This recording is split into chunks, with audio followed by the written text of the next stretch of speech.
Game split. 138. No. So. Hey. Yeah. Are you first? Yeah.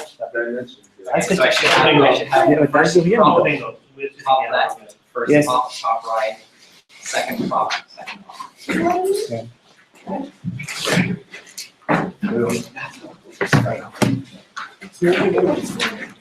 Yeah.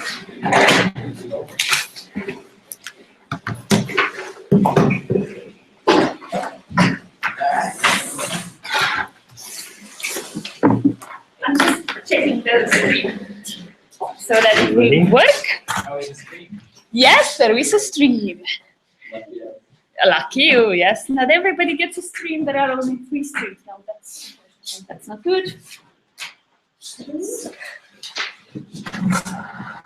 I'll make it a minute. I hope you can make do.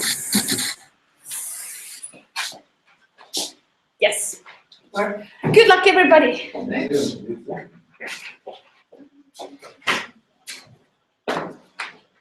Okay, welcome everybody to the first round of the Lund IV 2014. My name is Mike. I'm judging you, and go through a couple of quick things and then we can get started. So first, I'll get speaking orders. So opening up Nico and Christine, who's speaking first? Nico. Opening up Hannah and Malaya, is it pronounced Malaya? Okay. Yeah. And closing out Daniel and Hendrik, who's speaking first? And closing off Matthias. Matthias.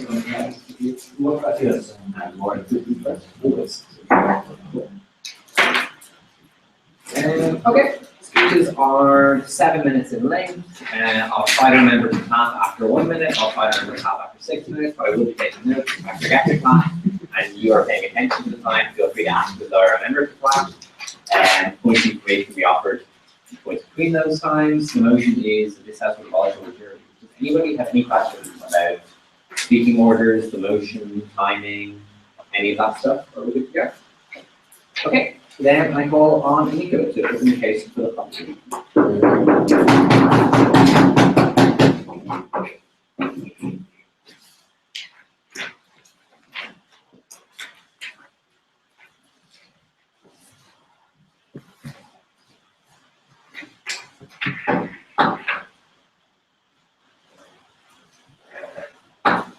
Ladies and gentlemen, I'm so proud to stand here to open the case as a Prime Minister, and first speaker of this round.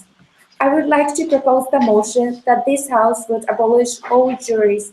I would like to define the motion to take in that in all liberal democratic country would abolish all jury system that is taken currently. That juries are the actors that decide whether or not they accuse the criminals, or they decide the guilty, but they do not decide any punishment that is proportionate to made by judges with expert knowledge.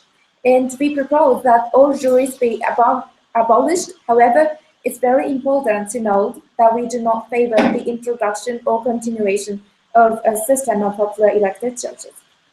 So we have 3 arguments to mainly talk about. The first one is the fundamental system of jury. Why, how juries affect badly to the citizen. And second one is the is about the decision of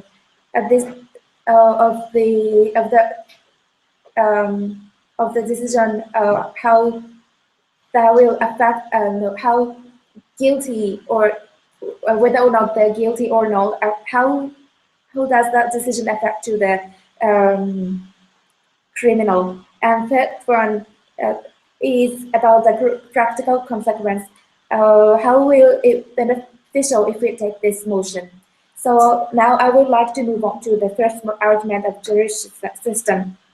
We basically believe that jury system can reflect citizens' voice. However, it is really risky in terms of, in a sense that those decisions are based on subjective perspective made by citizens. If we look at the case of Ferguson, no thank you, of Ferguson's case in New York, because juries decide that he shouldn't be prosecuted in the trial, the criminal wasn't prosecuted, and this no thank you.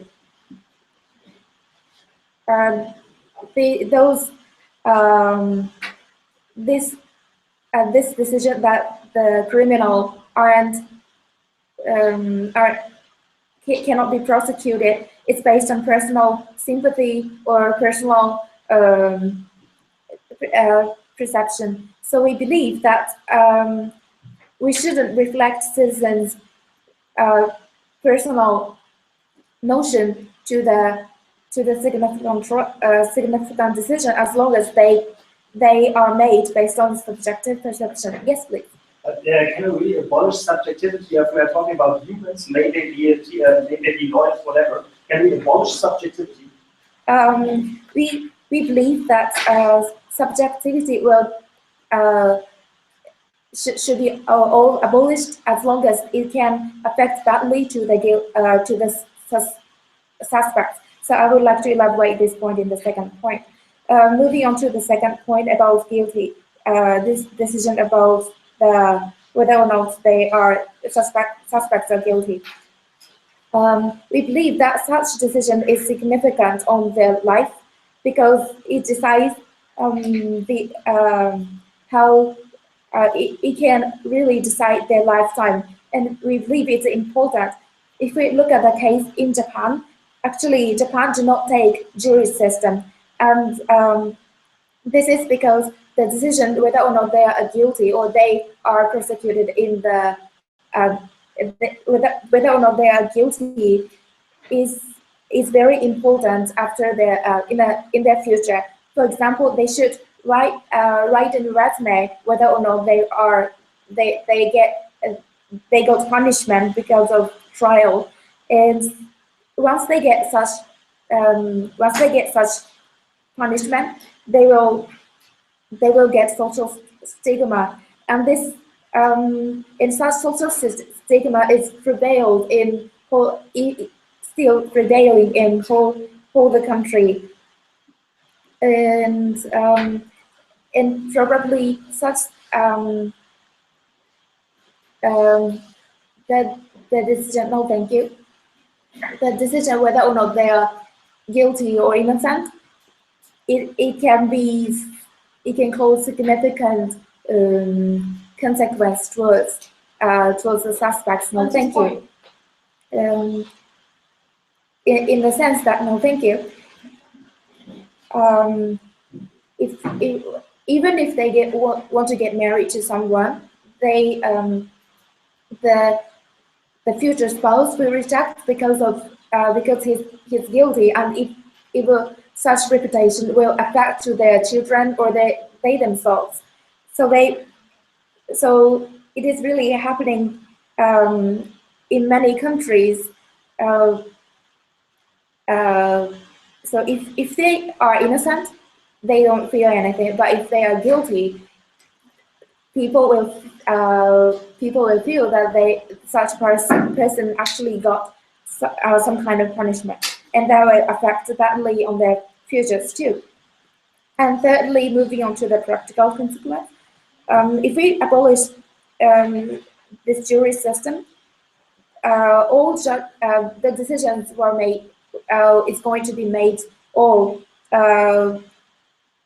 judges based on expert based on technical knowledge. They were they have got education there, and they have got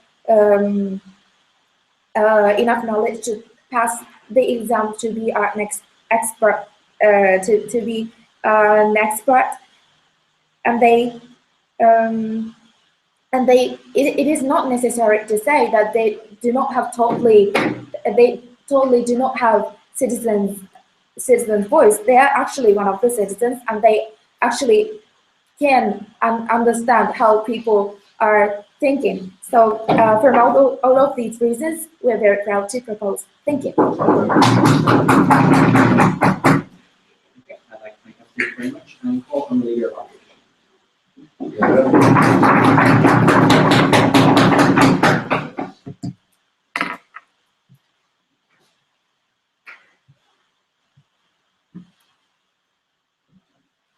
Right. Good evening, ladies and gentlemen, dear Mr. Speaker. So, firstly, from the speech of the Prime Minister, we've got the impression that you think that the jury is some kind of organ, some kind of people who always make subjective and wrong decisions. The people who are always making mistakes and who are, the ones which represent all the human failures like the most vividly. But we think they are not. We think that they are the ones actually who make good decisions, and we think that they're the best actors for this kind of decisions, whether you're guilty or not. And I'll explain why. So firstly, the juries are not people who are not knowledgeable. They're advised on this point, so they know the information. They know how to actually implement this decision. They know what kind of facts they have to look at, and they're actually taking some of the burden from the judge, who has to look at the broader picture. They're looking at some specific facts which are important and crucial for this kind of decision.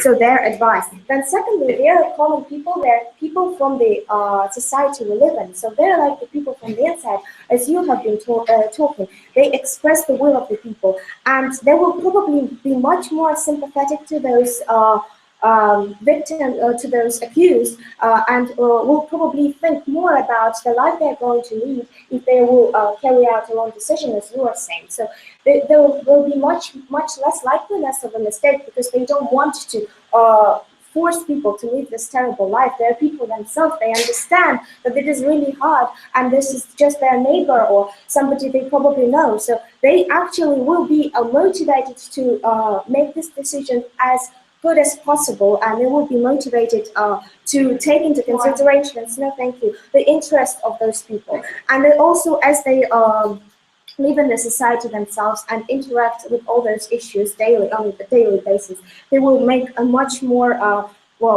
detailed decision. In this case, they will they will look at this fact from different angles, because in a jury we have at least 12 people. So we have so many different minds, so many different opinions. So we can reach some kind of a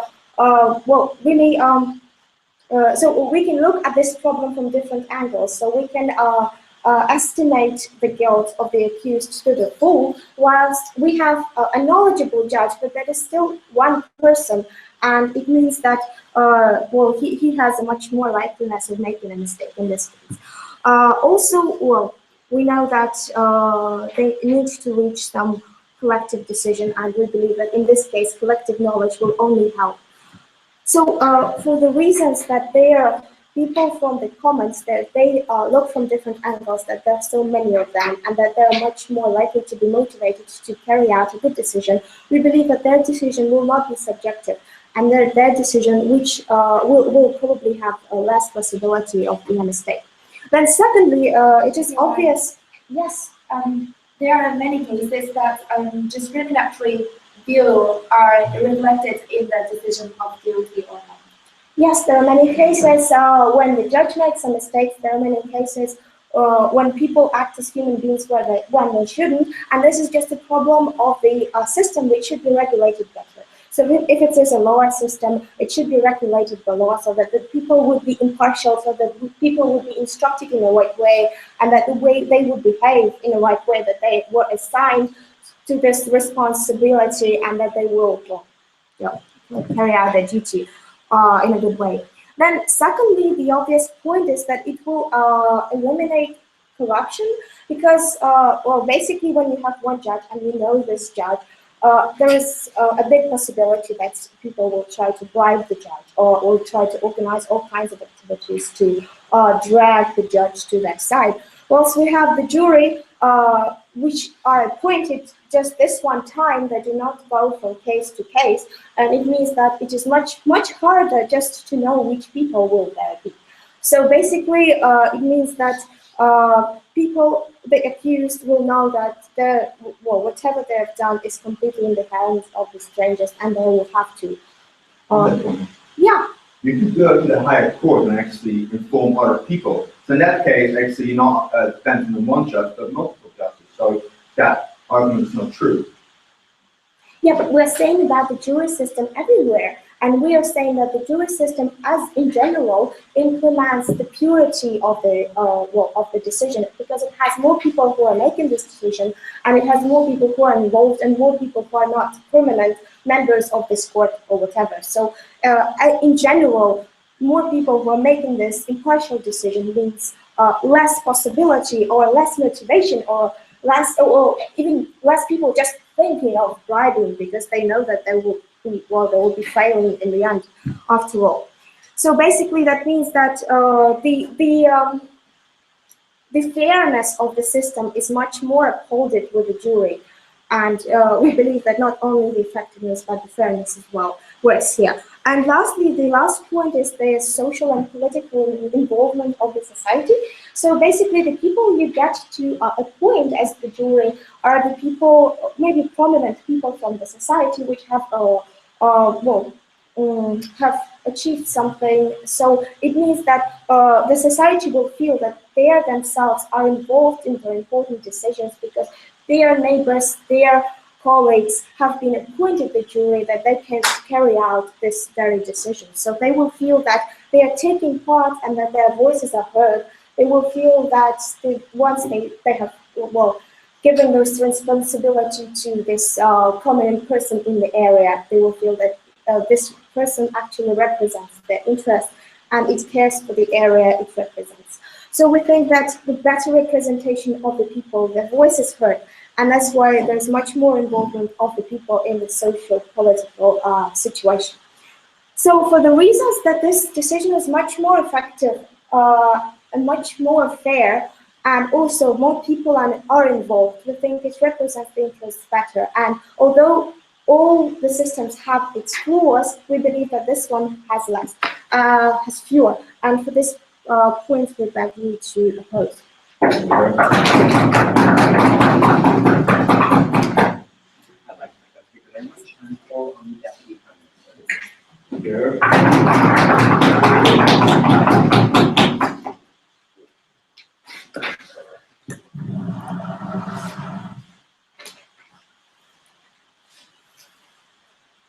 Yes, ready when you are.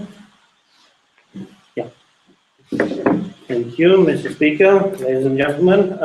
We've heard from the opposition that our aversion to the subjectivity of jury decisions is that we believe that they are prone to mistakes, that they are composed of human failures, and this is reading a little too much into what we think is wrong with the jury system. Most juries are selected, as you're saying. Some believe that this is on random. In many countries, you are actually selecting people from a list, and you can see this as a reward, for example. So you pick and choose people that you think, well, can become pensioners, so now it's time for society to reward them and let them do something important as well. So this is what the jury looks like. And this is a jury that could have been working for the council, for example, for a long time. In general, they know nothing about what they're doing. And believing that this jury education of these people will make up for all the subjective perception of the case would be wrong. Yeah. If you get any exercise, do you get prepared for it so that you can do it well? You do get some preparation for it, but you are still sitting there and you are relying on the expert, you're relying on the judges, you're relying on the lawyers for the accused, and you're relying on the prosecutor. So that these people should estimate the guilt for the accused. This is believing a little too much in a system that was invented back in the 1800s, where you kill people outside the pub and then you got prosecuted for it. Yeah, please. They shouldn't estimate any kind of level of guilt. They just look at the facts, whether you are guilty or not, and the judge is the one who appoints the sentence. I was told that these 12 people would estimate the guilt of the accused to stand in front of them. And this is the problem with it, this estimation. This is not objective. We don't know what they're coming from. They don't have to tell us why they believe this. This is why the Japanese opted for a system where the judges actually have to tell us, everybody, why they are guilty. Because we know that no one can be impartial. Everyone is influenced by something. But we believe that the jury is much more prone to emotional manipulation from both sides of the case than the professional judge who has his professional honesty, his career plans, and his entire future, and his entire future that hinges on him being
and especially those who have committed the most heinous of crimes, need these people to take care of their rights, and not this jury that is randomly selected. So yeah, that is what we believe in. The best and the brightest should be deciding the most severe of consequences the state can impose on a person. Thank you. Thank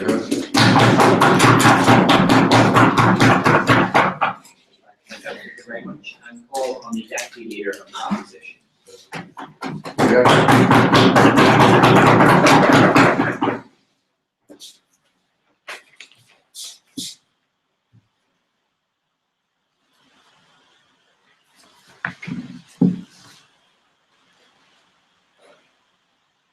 evening, dear ladies and gentlemen.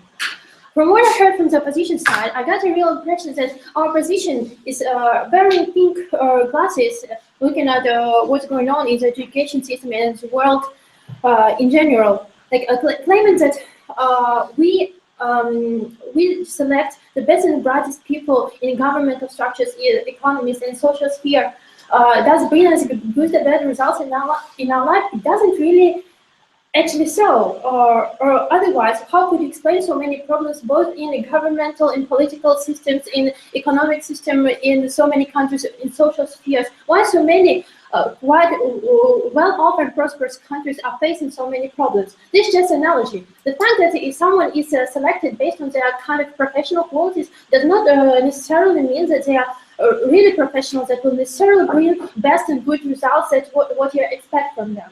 So that is why we're standing against this motion. That is why we want to bring on a little bit of public opinion, of public ability to assess what's going on in the society, in the place where they are living on by themselves. That is why we want to take to shift a little bit of responsibility from all the official structures to those people who are able to look at the case from various points of view, taking into account that it is at least jury is at least 12 people. We are quite sure so that the decision will be absolutely dispassionate and right decision that can be made actually in this case.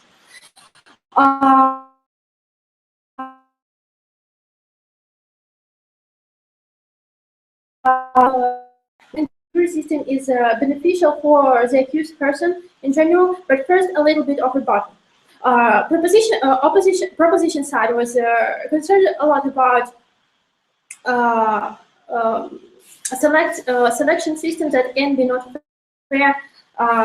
But we simply do not agree, because 12 people at least, or no matter how many, from different backgrounds, even if they work in concert, but some other people can work, but that does not necessarily mean so. And all the other people come from various professional, personal backgrounds. They can be just absolutely unemployed people, or housewife, or etc. Whoever who on their side can bring on their opinion and vision of the case, and vote what he thinks right to vote. As for the point that you raised, that they cannot see with jury system, we cannot see really often how they came to this decision. Probably it's just a drawback of the system. If we implement a kind of rule just to show how they came to the decision, why, that probably will make the system more clear. But taking into account that jury has all their access to information, to facts, we do not really doubt that this decision can be, again, now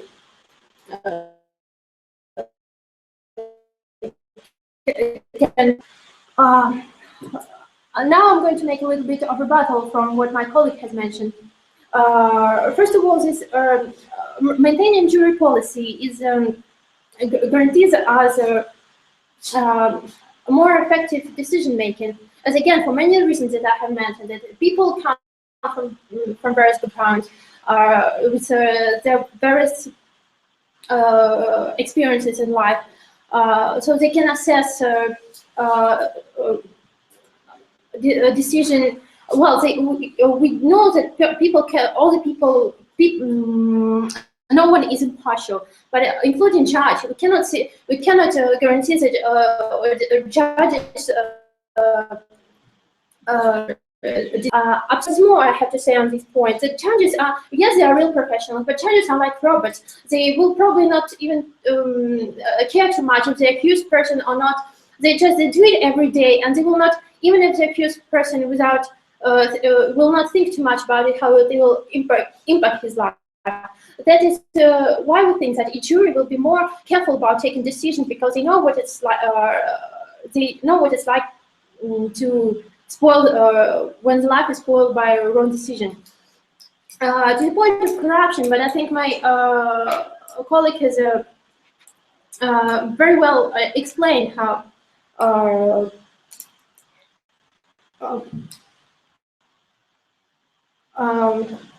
appointing juries just random people who do not go from case to case. It just there is a very little chance of them being bribed.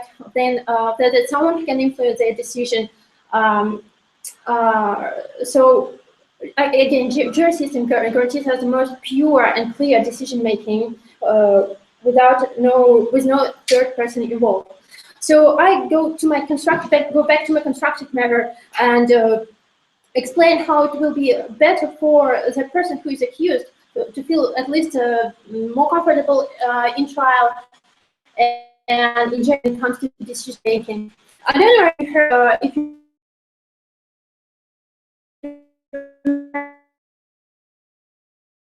famous person who was wrongly accused of rape has made his confession about accusation has influenced his life. The rape itself hasn't taken place. And for example, imagine situations where someone who is wrongly accused of rape, and there is a jury, or for example, in the 12-person jury, there is a mother of someone of a boy, for example, who has been accused of rape, or who has been wrongly accused of rape. He will, of course, feel more. She will feel more human to him. She will, for example, she will feel more likely to try to not find the reason not to accuse this person. Of course, based on a fact, based on the information that she has, but taking into account that a jury have a more humane vision of the accused person has better chances to avoid punishment, unfair punishment, in case their crime has never ever taken place. So on this ground, we beg you to oppose.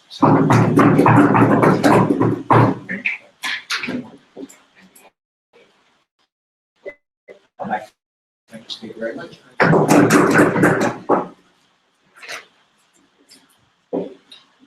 Sorry.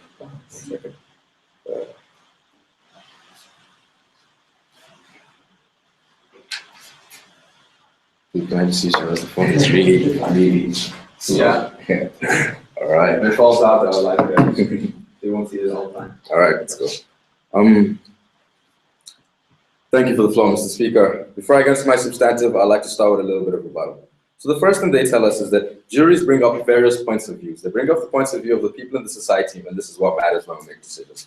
The first point of rebuttal I have to say about that is it doesn't matter what points of view these people have. When people are being judged in the criminal justice system, they're being judged under the eyes of the law and not under the eyes of the various points of view that people have. And what I'm going to say in my extension in my speech is that the law is the only thing that should count. The second point of rebuttal I have to talk about then is that they're saying that experts are not best, right? But we aren't saying that experts are the best and experts will create the best outcomes. But what we're saying is that on a comparative, experts are a lot better than juries, and that's essentially what we're going to stand for. And I'll talk about that a little bit more in my speech. Thirdly, they tell us this whole idea about corruption, right? It's that it's easier to corrupt judges. And the reason that they give us, or the mechanism that they give us, is that you never know the jury beforehand, therefore you can't actually corrupt them. Well, Mr. Speaker, the length of trials is very long. And as the trial goes by, someone from the jury could easily be approached and then be bribed. And what I'm going to then tell you about this is that it's a lot easier to figure out corruption when you're dealing with the case of judges than to figure out corruption when you're dealing with the case of juries. For example, when you're dealing with the case of judges, you can easily just look at his accounts, see where he's getting money from, see who he's chilling with, see what country clubs he goes to. When you're focusing on the judge, you can easily tell. But when you're focusing on a jury and all these people that you're talking about, you can't focus on all of them, and therefore it's a lot easier. So even if there might be more corruption, which we're not even accepting, but what we're saying is a lot easier to figure out corruption, and therefore it's better. Fourthly, there's this whole idea, right, about,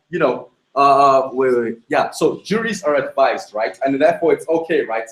Mr. Speaker, what I have to say about this is this. On the one hand, when you have someone, who would you trust on the topic, right? On the one hand, you have someone who's been advised for, I don't know, 2 hours about the topic beforehand, and on the other hand, you have an expert.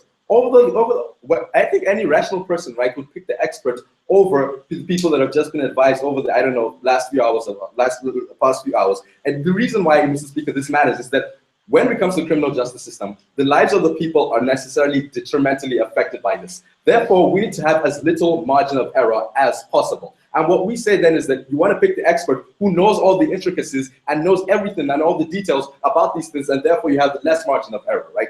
And so that's what I have to say about that. And also, you can't really explain the complications and the intricacies of the justice system in a few hours to people. And so we don't actually buy that. Now, my extension. So, Mr. Speaker, when it comes to the criminal justice system, when it comes to the criminal justice system, what we essentially say is that everyone is judged equally and consistently under the eyes of the law.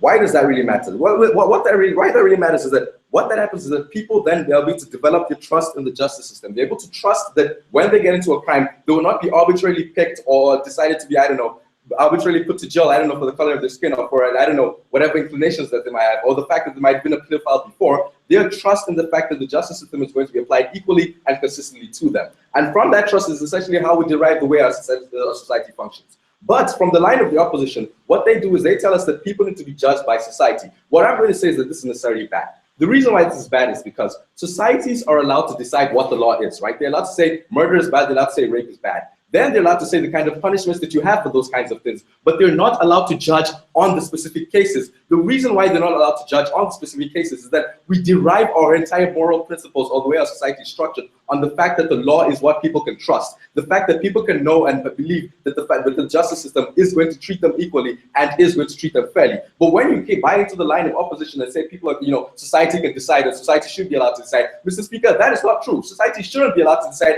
The reason why is because, as we know, society's decisions aren't entirely consistent, right? The reason why we have the law is because the law says this, that is it, right? But then with societies, you get people, and people don't necessarily have the same views all the time, right? For example, let me give you an example, right? Someone commits a murder, and someone like me, for example, might go to jail for that, I don't know, 10 years or so, and that's fine, right?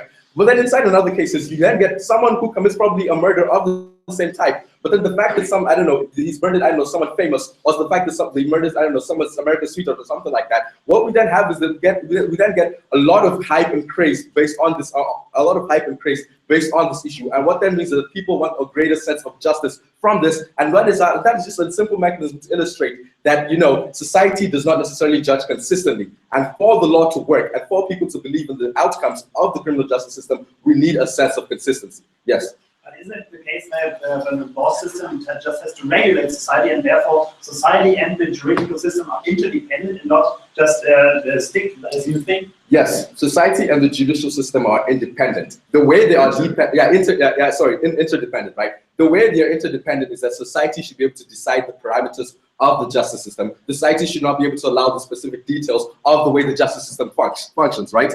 And now my second point of extension, right? So essentially what I'm going to try to do here is to prove to you why effectiveness should be the only criteria upon which you should judge this debate. The reason why effectiveness should be the only criteria upon which you should judge this debate is simply because of the kind of outcomes that the kind of effect that outcomes of the criminal justice systems have on people. So when you essentially get convicted of a crime, right, when you say guilty or not, you're not allowed to actually go back and retrial that. Once that decision is made, it's made. You can appeal to it, but the fact that the decision is made has been there and is permanently set into your record. What this then means is this essentially has a negative effect on the kind of life that the person can live afterwards. What kinds of negative effects are we talking about? Well, for example, in the case of jobs, right? If you're, for example, I don't know, if you do a crime, right, and you commit the time and you want to go about and apply for a job, if that decision was made wrongly, your prospects of actually getting a job in the future are literally destroyed, right? Let's be honest. And even if people say that, society is not supposed to, I don't know, not supposed to discriminate against you based on the fact that, I don't know, you might have committed a crime before, we recognize that these things still happen.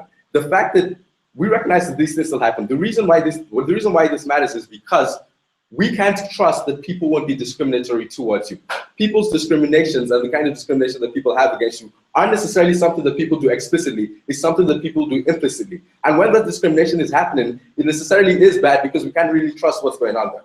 Right, and also what I'm going to then talk to you about is that essentially, when you're talking about making decisions in the form of groups are necessarily prone to more biases and prone to more errors than the judge himself. The reason why groups are prone to more biases and errors is necessarily because us as humans are social creatures. The way we make decisions is not based on our whole entire minds only, but it's based on the way we kind of interact and relate to what other people tell us. And what this means is that when someone is inside a group and trying to judge, I don't know, the outcome of a case, certain people within that group can influence the outcomes of that group, right? So you can't just really say that the jury is making the choice for themselves and this reflects the will of the society. It's never going to be like that, right? This is a group of 10 people. 10 people can't decide the will of the society. But 10 people can be influenced by a really strong person in the group. And this is an inefficiency. And for this, Mr. Speaker, we beg you to oppose.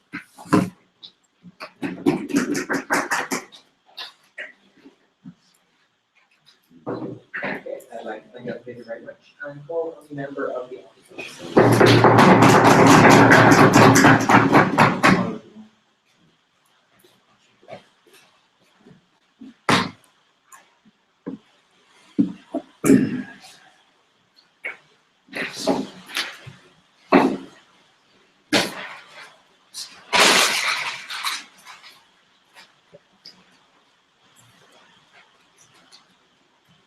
The German law theorist Carl Schmitt once made a very fruitful distinction, we think, which should be applied within this debate. And he just distinguished between things that are legal and things that are legitimate. And what we're talking about is a crucial question. Is it just sufficient, or as you said, efficient, to just only focus on the legal issue, but also on the legitimate issue? And we say legitimacy, it's just the first minute, can only be achieved if people are included, and if it's really a sentence that is given by the people, and if it's just seen as fair and from very different people. That's what we think here. The first half of the debate was very much about, will they make good decisions, will they make bad decisions? We think it was quite technical, and the opposition won.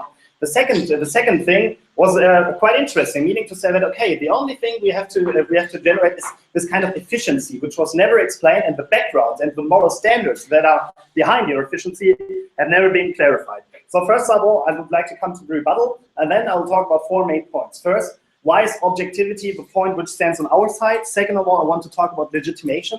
Third, and this will be the most important one, why do we need the integration of a justice system into the society and not the self-referential model that was proposed by the old proposition bench? And then I want to talk about the punishment theory and explain why juries will make this better than judges. So the first thing is, you said that, okay, they are interdependent. You just claimed that. And then you said that, I quote you, society just gives parameters of a justice system. And we think, yes. And one of the parameters can be the one guilty or not. And afterwards, you've got the expertise of the people just to say, okay, to what degree? We think that the status quo is the best model, on the one hand, to have participation, on the other hand, to have efficiency. And we think that you just claimed that. And then you said, okay, the law is something abstract that is without society. No. Every law has it has been generated by society from some time and is always conceptualized. And if, for example, just circumstances changes, then the law changes. So therefore, you cannot say the law is something which is totally exclusive.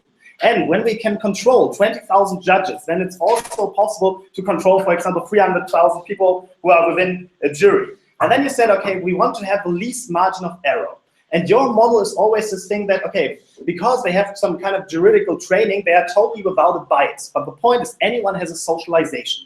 Anyone has a personal life situation. Anyone has made some experiences. And maybe they will be a bit reduced, but they will not be overall reduced. And the point is, if we've got more people, that's just the statistical law that if you've got more people, the people will out-bias themselves by all the biases that they have. So therefore, we think that it will be more objective. I will explain on that. And the other point is that you said it should be effective. Effective to what? What is the goal of it? And we say legitimation is one very important goal. And we just want to ask one question, which is, who exactly are the judges? Because often judges are white people, male people, and wealthy people. And then we think that this is quite hard because these people will be with a higher certainty, a bias than, for example, a jury that is more pluralistic and more heterogeneous than what we have. So on the first point, the objectivity one. First, I just explained to you that every person has got his personal bias, his personal socialization.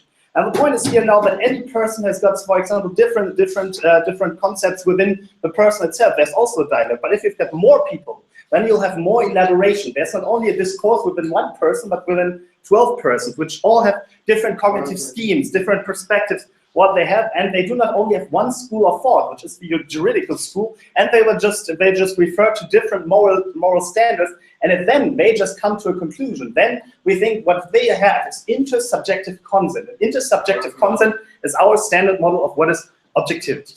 The second point, legitimation. As I made in my POI, which was never answered, we just give these sentences in the name of the people. But are really judges the people? We don't think so, because we think if there's a jury system, then it's quite better there. If a person sees, for example, that there's not one person, but there are many persons, different persons, who just give this sentence, then it's even harder then it's even easier for the accused person to accept, okay, that was not only one person, but there were many persons, they all had this one vote, and therefore it's easier for them to accept what they found out. And the other point is that the process itself was made by a lot of people who come directly from society, and therefore we think this is more legitimate. Now up to the third point, the social integration of the justice system. And we think this is the main problem, the main philosophical problem that the whole proposition bench has. I mean, what are the self-interests of a judge or of a professional one? What he just wants to have is, he wants to have his personal reputation, he wants to strengthen his career, and he wants to advance. For him, it's not the only thing just to make the best judging ever, and what he wants to make is, he wants to avoid mistakes, which is fine, and he wants to make it short or to make it safe against a revision. But this often leads to a point that they'll make a lot of sophisticated judgings, that he, for example, takes a language that no one understands, despite of all the other people within the system, which then leads to a point that they, for example, make a sentence which is into the logics of the juridical system perfect, but not for the people, because they do not understand it, and often they don't think it is legitimate. And we think that this is the main problem. And if you, on the other hand, just take people and just give it to them. First of all, they know that they've got a lot of responsibility. They do not have this professional distance because they always see the person behind them. Second of all, they just want to formulate it in a way that anyone understands why they've done so, because it's a moral burden for them just to sentence a person. And we think that this is a better model, and what they want is they are aware that these consequences are there because they are not so often included into the system, and therefore we think that we will be even more responsible into this precise situation. Go. So you say that it's more legitimate if society decides. But as I showed you in my case, isn't it that people feel that the outcomes are more legitimate if they feel that they're being judged by the law, something that's equal and consistent, than by the arbitrary whims of people? Yeah, the point is that even a jury just is not without the law, because they just have to claim, okay, will this come to the law or not, and therefore they get their training. It's not the case that they have totally no vices on them, and they are always within the framework of the law. So the point is here that you will have a bit more, but you've got only one person against the people, and we think this is a problem. But now to the last point, the punishment theory. What are the three main points why we are judging people? The first is protection. Because we just want to protect people from what they've got. And now we have to answer one question. What about the judge himself? I mean, often, as I said, he's white, he's quite wealthy, he often lives in the better parts of the city, and his social reality is not really representative of where the people are living. But for example, if you've got a common man from very different parts of the city, or with different types, which are in quite different contexts, then the people will treat protection more realistic. The second thing about re-socialization, which is a very important thing. If you've got a professional judge, for him it's just a case. For the other people, they always say, okay, there's a human behind them, and they just want to treat him humanly, and they can decide whether deterrence is important. So if we take this together, we want more legitimation, we want society integration of the justice system, and we think that the people should be included instead of being excluded. We are proud to oppose.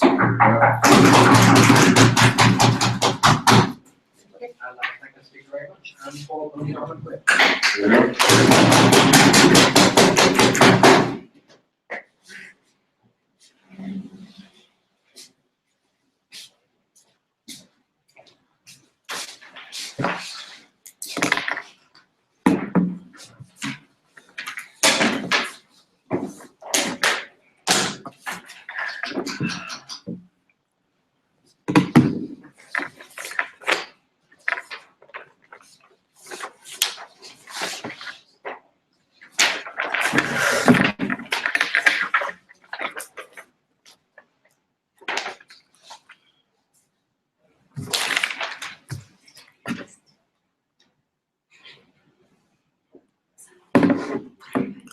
All right, thank you for the floor, Mr. Speaker.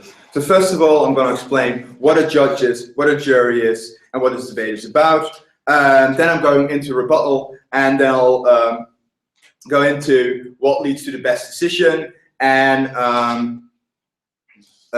how this leads to better equality on the law, equality on the law. But first, what is a judge? A judge is somebody educated, first of all, right? This person has gone through years and years of education. That means this person, first of all, knows more to interpret certain things and therefore can explain certain concepts better. So, secondly, it's selected on virtue. So it's a person actually that we, even if it's a person that we think is the right person for the job. So if it happens to be white, rich, and male, because these people grow up in a right environment, then we think it's a very good thing if we take people from a certain environment where actually these people are not conductive to crime and actually can relate to that too easily in a wrong way. We think if society sets the right parameters for which we select these people in virtue, what society does, we think we actually have a better decision on that. Lastly, these people are accountable. These people will lose a job if they don't make a good decision, therefore they will do their best to make a good decision, right? I mean, these people are judged on what they do.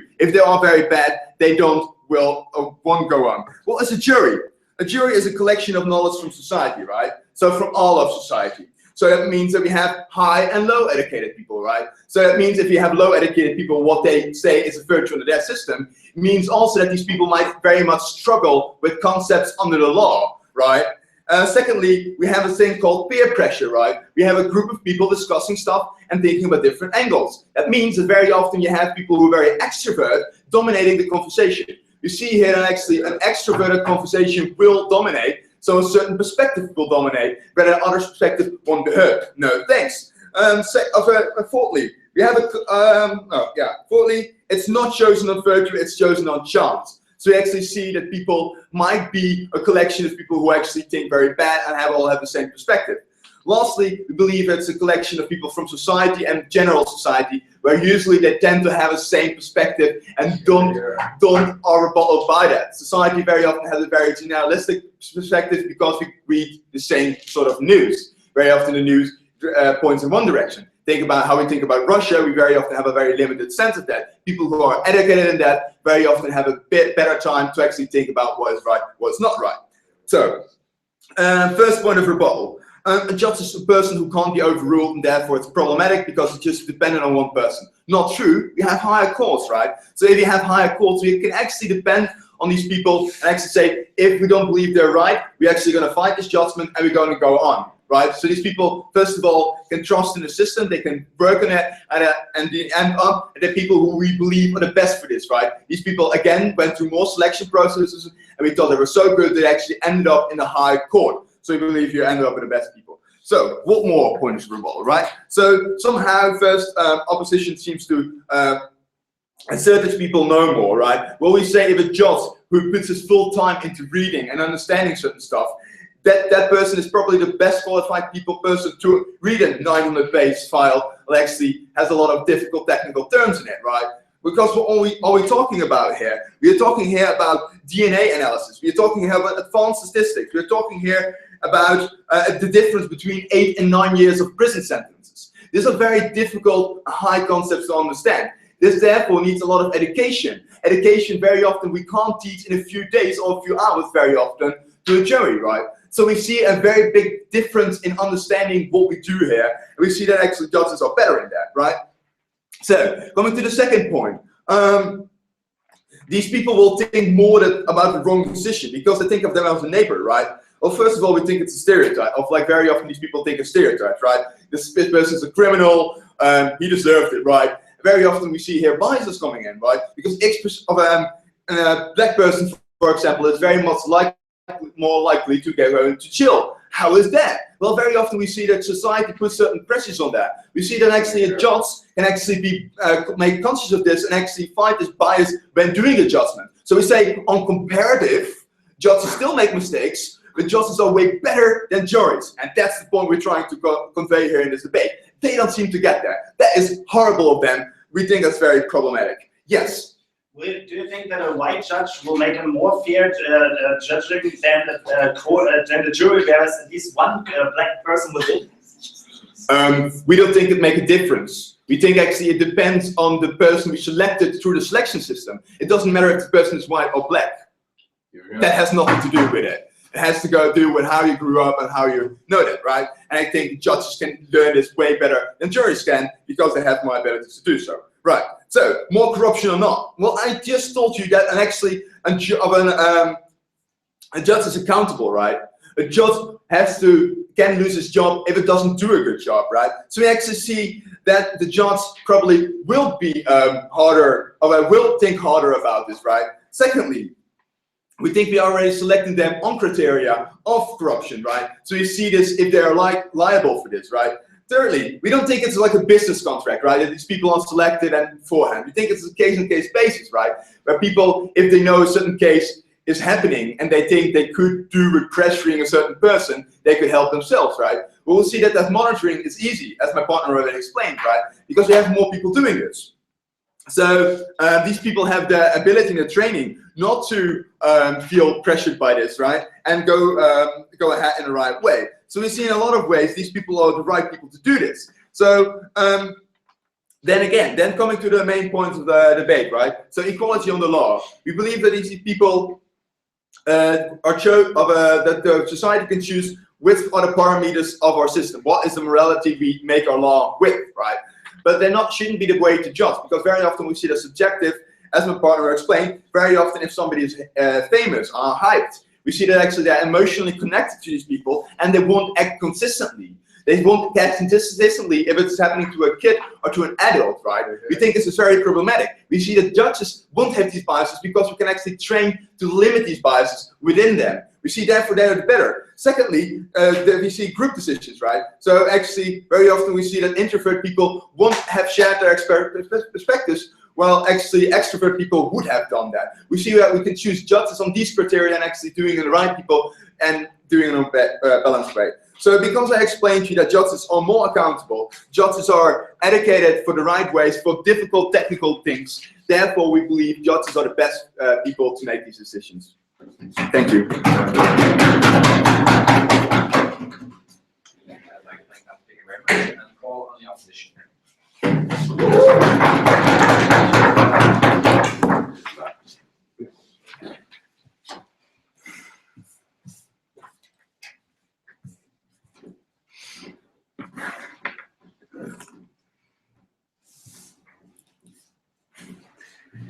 Dear Mr. Speaker, we believe that all humans make mistakes, and we believe that this debate is not about making good or bad decisions, but the bigger question is how is the justice system as part, especially in a democratic society, part of the general society system of creating a stable, functioning and reliable and feedback-oriented society. How is this justice system better connected to the whole of society? And we believe it is better connected by involving more people, by